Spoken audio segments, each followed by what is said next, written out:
Can we log into Uber using Facebook? Hello guys, this is Atticus and welcome back to another tutorial video.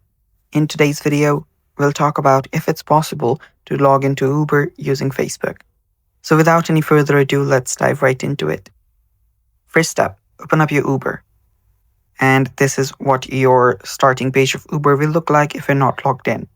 So when you're trying to log in, you'll find these options, that is continue with Apple, continue with Google, or continue with email. You can also use your mobile number, or you can simply find your account.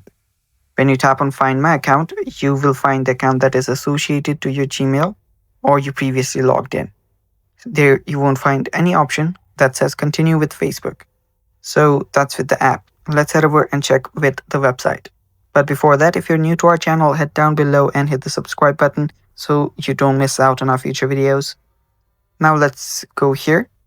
And first, let's search for Uber login. And after we search for Uber login, you'll see Uber's official site. Head over there. It will, verify that you're human first. So let's do that.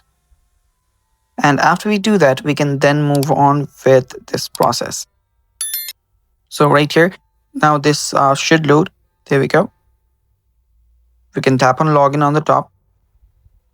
And it will take us to the login page. And even here, there is no option to continue with Facebook. Previously, there was the login with Facebook option, which is not currently available. So yeah, it can be available in the future with the new updates. But for now, you cannot log in to Uber using Facebook. And that's all for today's video. Thanks for watching. Stay tuned for more and bye-bye.